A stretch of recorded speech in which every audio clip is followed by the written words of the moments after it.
નમસ્તે વિદ્યાર્થી મિત્રો.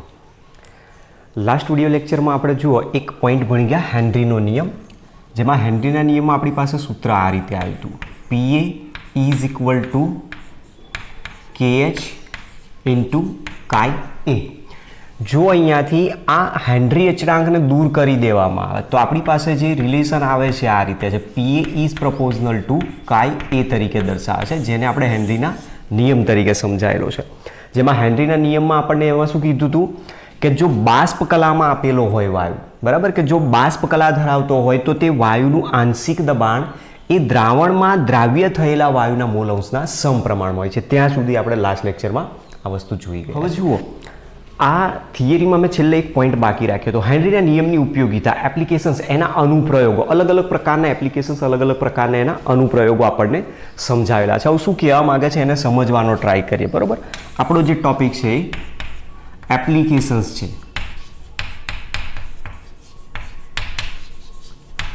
જેને હેનરીના નિયમની ઉપયોગિતા આપણે કહી શકીએ છીએ. ક્યાં ક્યાં એની ઉપયોગિતા થાય જોવા મળે છે. તો સૌથી પહેલાં તમારે જસ્ટ શોર્ટમાં એનું ટાઇટલ યાદ રાખી લેવાનું, એના પરથી તમને જવાબ આખો લખતા આવડી જશે. બરાબર, જેમાં એક છે તો કોલ્ડ ડ્રિંક્સ અથવા સોડા વોટર જેને કહીએ છીએ આપણે, અથવા તો બીજું એક સોફ્ટ ડ્રિંક્સ, પછી બિયર, શેમ્પિયન, બરાબર, આવા જે બધા એરેટેડ ડ્રિંક્સ બનાવેલા છે. બરાબર, એ બધા એરેટેડ ડ્રિંક્સ બનાવવા માટે હેનરીના નિયમનો ઉપયોગ કરવામાં આવે છે. એના માટે શું કરવામાં આવે છે કે જે બોટલ છે, બોટલની અંદર જે પાણી છે અને સાથે સાથે જે ફ્લેવરિંગ એજન્ટ છે, એમાં ઊંચા દબાણે એમાં CO2 વાયુ ભરવામાં આવતો હોય છે. હવે એ જ વસ્તુ આપણને જે જોવા મળે છે કે CO2 વાયુની હાજરીના કારણે જ જે તે કોલ્ડ ડ્રિંક્સ અથવા સોડા વોટરનો આપણને ટેસ્ટ જોવા મળતો હોય છે. એટલા માટે જ્યારે પણ જો એ કોલ્ડ ડ્રિંક્સનો આપણે ટેસ્ટ વ્યવસ્થિત પારખવો હોય અથવા ટેસ્ટ જો વ્યવસ્થિત જોઈતો હોય તો હંમેશા બને ત્યાં સુધી એને ચીલ્ડ રાખવાની. કારણ કે અહીંયા આપણે ભણી ગયા થિયરીમાં એમાં શું કહે છે, તાપમાનના વધારા સાથે વાયુની દ્રાવ્યતા ઘટે છે. એટલે એક ચિલ્ડ બોટલ આપેલી છે અને એક બોટલ છે રૂમ ટેમ્પરેચર. અને તમે જો બંનેને ઓપન કરીને પીવાનો ટ્રાય કરશો તો તમને જે ચિલ્ડ હશે ને એમાં જ એનો ટેસ્ટ કમ્પ્લીટ આવશે. તો જેમ તાપમાન નીચું હશે તેમ CO2 વાયુ એમાં વધુ પ્રમાણમાં દ્રાવ્ય હશે અને CO2 વાયુની વધુ દ્રાવ્યતાના કારણે જ એનો ટેસ્ટ આપણને વ્યવસ્થિત લાગે. એટલા માટે તો જ્યારે ચિલ્ડ બોટલને જ્યારે ઓપનરથી ખોલવામાં આવે છે ત્યારે અંદર પ્રેશર બહુ જ વધારે છે અને બહાર પ્રેશર ઓછું, એટલે તરત શું થાય છે, અંદરથી વધુ પ્રેશર ધરાવતો CO2 વાયુ બબલ સ્વરૂપે બહાર આવવા પડે છે. એટલે પહેલો ઉપયોગિતા આપણને આ રીતે બતાવ્યો છે આવા કોઈક એરેટેડ ડ્રિંક્સ બનાવવા માટે. બીજી ઉપયોગિતા છે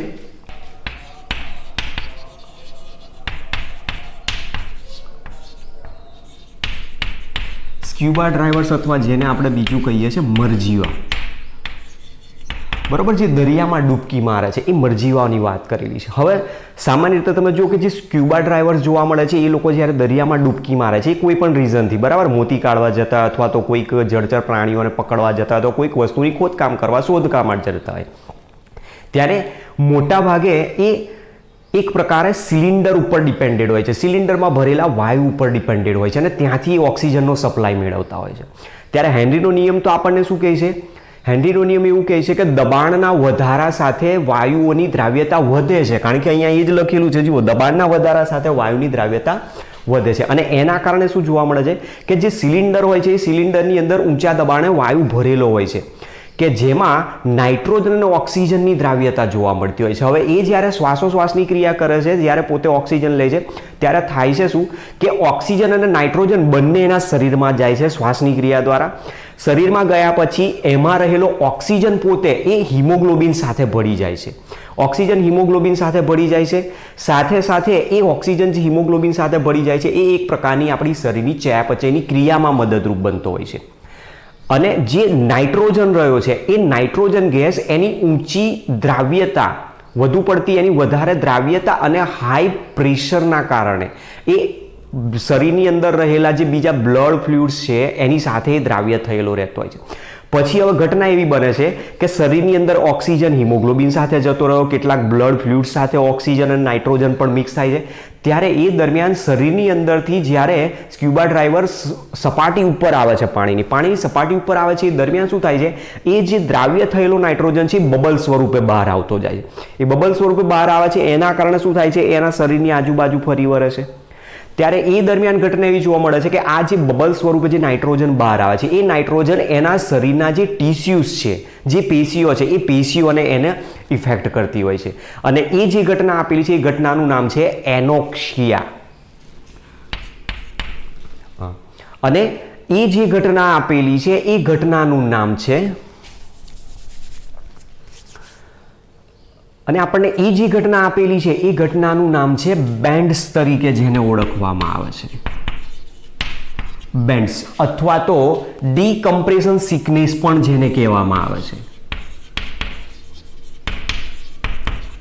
ડીકમ્પ્રેશન સિકનેસ આ એક પ્રકારનો રોગ છે, બરોબર. અને આ બેન્ડ્સને ખાળવા માટે જ, કારણ કે આપણે કીધું એ મુજબ કે જે વાયુ પ્રેશરાઇઝ કરીને ભરેલો છે, એમાં ઊંચા દબાણે સિલિન્ડરની અંદર ઓક્સિજન અને નાઇટ્રોજન જ ભરેલા છે, જેના કારણે જે નાઇટ્રોજન દ્વારા જે બબલ સ્વરૂપે બહાર આવે છે, એ એને ટિશ્યુઝને ઇમ્પલ્સ કરતી હોય છે, અને એના કારણે આપણને આ પ્રકારની બેન્ડ્સ જેવી સિકનેસ શરીરની અંદર જોવા મળે છે. તો જે સ્ક્યુબા ડ્રાઈવર છે, આ બેન્ડ્સની જે ખામી જોવા મળે છે, જે સિકનેસ જોવા મળે છે, એને ખાળવા માટે પછી શું કરે છે કે હવે હાલમાં જે સિલિન્ડર વાપરવામાં આવે છે, એમાં હિલિયમમાં દ્રાવ્ય કરેલા વાયુનું મિશ્રણ ભરવામાં આવે છે, કે જેના કારણે કહી શકાય કે હવે હાલમાં જે પણ સિલિન્ડર વપરાય છે, એમાં એક હિલિયમ છે, એક નાઇટ્રોજન પણ છે, અને એક ઓક્સિજન વાયુ પણ જોવા મળતો હોય છે. તો નાઇટ્રોજનની વધારે પડતી જે પ્રેશર છે, હાઈ જે પ્રેશર છે, અને એના કારણે જે એક પ્રકારની ટોક્સિક ઇફેક્ટ જોવા મળેલી છે, એ ટોક્સિક ઇફેક્ટને ખાળવા માટે આ મિશ્રણને શેમાં દ્રાવ્ય કરેલું હોય છે? હિલિયમ વાયુમાં. હિલિયમ વાયુ વજનમાં હલકો હોવાના કારણે સિલિન્ડરમાં પણ વજન ઓછું થઈ જાય, એટલે એક એ પણ ફાયદો છે. તો કેટલું પ્રમાણ હોય છે આની અંદર? તો જે પ્રમાણ છે એમાં 11.7% હિલિયમ, 56.2% નાઇટ્રોજન અને 32.1% જેટલો ઓક્સિજન ભરવામાં આવતો હોય છે. આ ક્વેશ્ચન આપણો MCQમાં અહીંયાથી વારે ઘડીએ પૂછાતો હોય છે. પ્રશ્ન તમારે આ ધ્યાન રાખવાનો છે, બરાબર. એટલે આ પ્રમાણેનો બીજી હેનરીના નિયમની ઉપયોગિતા સમજાવેલી છે આપણને. ત્રીજી ઉપયોગિતા શું છે? તો ત્રીજી ઉપયોગિતા આપણા શરીરમાં ફેફસાના કાર્યમાં જેને કહી શકાય.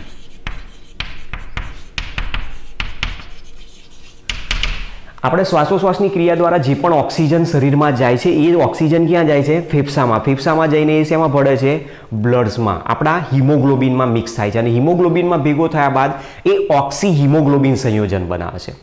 હવે એ ઓક્સી હિમોગ્લોબિન સંયોજન બનાવે છે, ત્યારે એ દરમિયાન આપણા શરીરમાં જે દાખલ થયેલો ઓક્સિજન છે, એ દાખલ થયેલો ઓક્સિજન શરીરની પેશીઓમાં હાઈ પ્રેશર દર્શાવતો હોય છે, અને એના હાઈ પ્રેશરના કારણે જ ઓક્સી હિમોગ્લોબિનમાં જોડાયેલો જે ઓક્સિજન છે, એ ઓક્સી હિમોગ્લોબિનમાંથી ઓક્સિજન ત્યાં રિલીઝ કરે છે, અને એ રિલીઝ થયેલો જે ઓક્સિજન આપણા શરીરની અંદર રહેલા જે કોષો છે, એ કોષોના કાર્યમાં મદદરૂપ થતો હોય છે.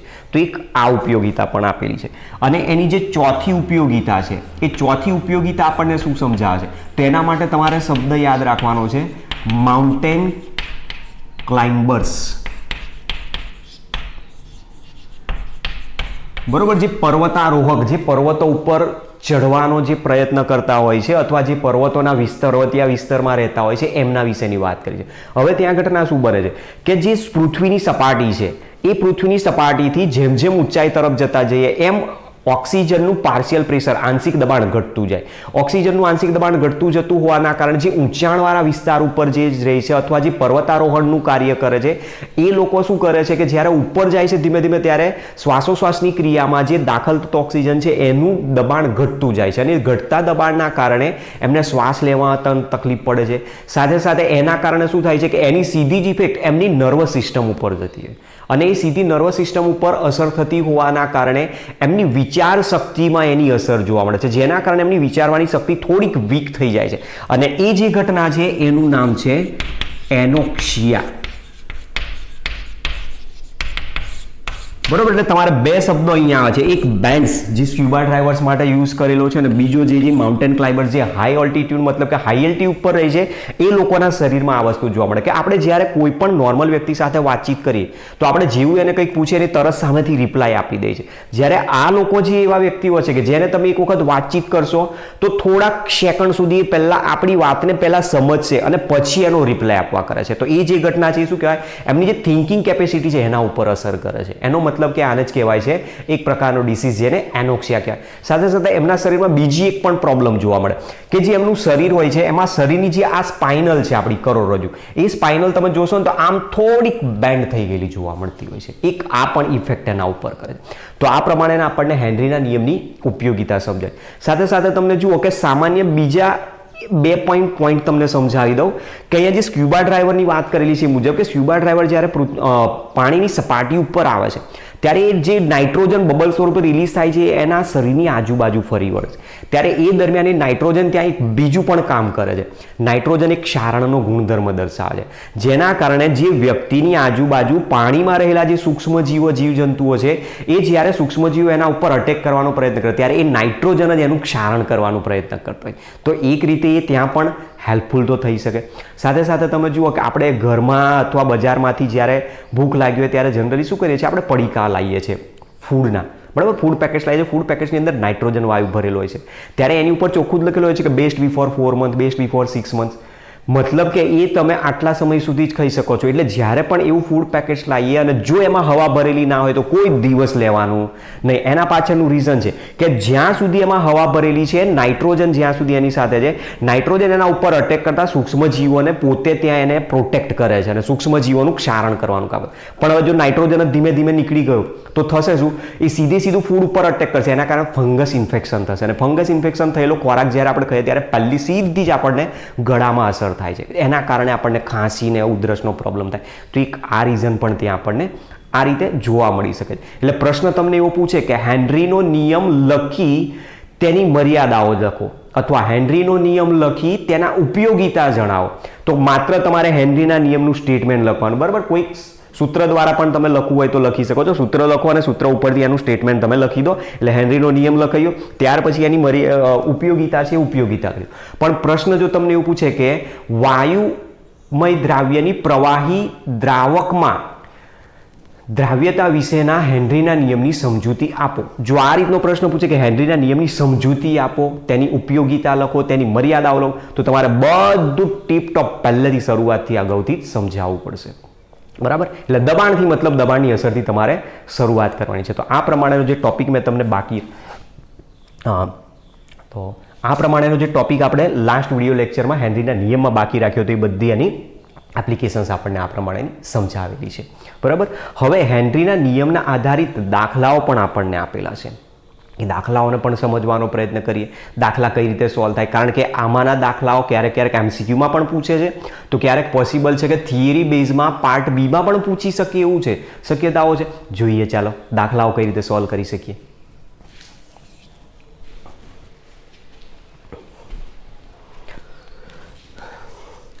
તો જુઓ, આ પ્રમાણેનો આપણને હેનરીના નિયમના આધારિત એક પ્રશ્ન આપેલો છે જે કોયડા નંબર 1.4માં છે. હવે એમાં શું કીધું છે કે જો નાઇટ્રોજન વાયુને 293 કેલ્વિન તાપમાને પાણીમાંથી પસાર કરવામાં, મતલબ દ્રાવણ શેમાં બનાવે છે, પાણીમાં, તો 1 લિટર પાણીમાં કેટલા મિલીમોલ વાયુ ઓગળશે, મતલબ કે દ્રાવ્ય થશે એવું કીધું છે. હવે શબ્દ અહીંયા મિલીમોલમાં શોધવાનો છે આપણે.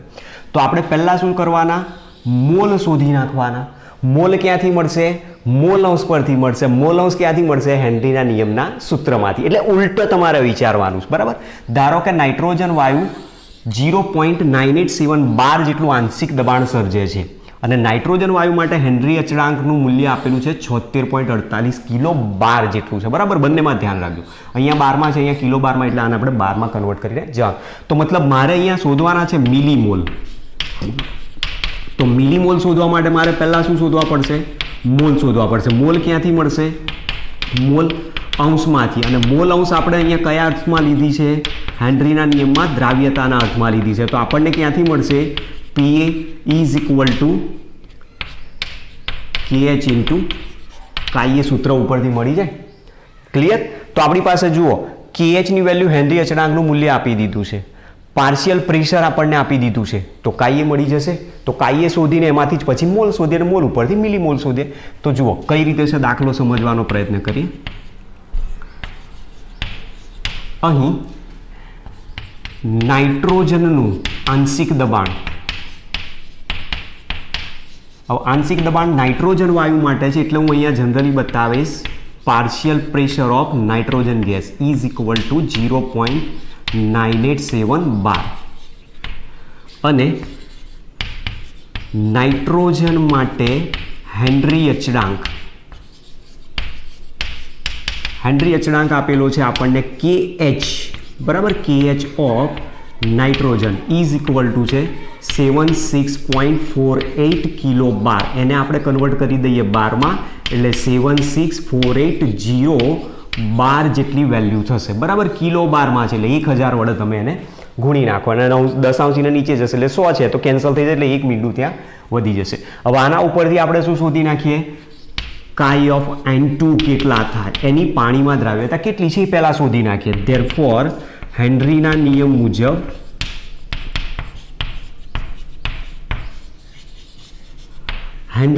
મુજબ partial pressure of nitrogen is equal two henry constant of nitrogen into solubility of nitrogen. તો આપણે આને સૂત્ર કરતા બનાવી દઈએ. ધેરફોર કાઈ of N2 is equal two partial pressure of N2 upon henry constant is equal two કિંમત મૂકી દઈએ બંનેની. પાર્શિયલ પ્રેશર છે 0.987 બાર અને છેદમાં આવશે KH ની વેલ્યુ 76480 બાર, જેનું તમે જવાબ મેળવશો તો જવાબ આવશે 0.0000129 જેટલો જવાબ આવશે, બરાબર. આટલો આપણને શું મળે છે, એની દ્રાવ્યતા મળી મોલ અંશમાં. હવે મોલ અંશ બરાબર આપણી પાસે શું છે, મોલ ભાગ્યા ઘટકના મોલ ભાગ્યા કુલ મોલ. તો આપણે એ પ્રમાણે હવે જવાબ શોધવાનો પ્રયત્ન કરીએ. તો જુઓ આપણને મોલ અંશ મળી ગયા કાઈ ઓફ N2. આ દ્રાવ્યતા એની મોલ અંશમાં આપણને આટલી બતાવેલી છે. હવે આના પરથી શું કરીએ, મોલ અંશ બરાબર આપણને ખબર છે કે ઘટકના મોલ ભાગ્યા કુલ મોલ. હવે કોના મોલ શોધવાના છે આપણે, નાઇટ્રોજનના. તો ધારી લઈએ કે ધારો કે N2 વાયુના મોલ બરાબર સ્મોલ n છે. પાણીમાં એને દ્રાવ્ય કર્યો છે એટલે પાણીના મોલની પણ જરૂર પડશે. અહીં 1 લિટર પાણી છે, 1 લિટર પાણી મતલબ કે 1000 ml પાણી હું કહી શકું. પાણીની ઘનતા 1 હોવાના કારણે હું કહી શકું કે કેટલા ગ્રામ છે, 1000 ગ્રામ પાણી આપેલું છે. અને 1000 ગ્રામ પાણી જો હોય તો એના મોલ કેટલા થઈ શકે. ધેરફોર પાણીના મોલ બરાબર વજન ભાગ્યા અણુભાર. તો 1000 ભાગ્યા 18 બરાબર 55.55 મોલ પાણીના જોવા મળશે. તો બંને ઘટકોના મોલ મળી ગયા. મોલ અંશનું સૂત્ર વાપરીએ. ધેરફોર કાઈ of N2 is equal two n અપન, બરાબર, n કોના માટે ધાર્યો છે, નાઇટ્રોજન માટે. ઘટકના મોલ ભાગ્યા કુલ મોલ, તો n plus n of H2O is equal two n as it is રહેવા દો અહીંયા પ્લસ 55.55. પણ પાણીમાં વાયુની દ્રાવ્યતા ખૂબ જ ઓછી હોય છે, પરંતુ n is very less than 55.55. તો therefore n plus 55.55 is equal to approximate 55.55 અહીંયાથી લઈ શકીએ છીએ. therefore આની વેલ્યુ અહીંયાથી મૂકી દઈએ 0.0000129 is equal to n upon 55.55. therefore નાઇટ્રોજનના mall બરાબર 55.55 ગુણ્યા 0.0000129, બરાબર. હવે આનો ગુણાકાર કરીને આપણે એના કેટલા મોલ છે એ જવાબ મેળવીએ.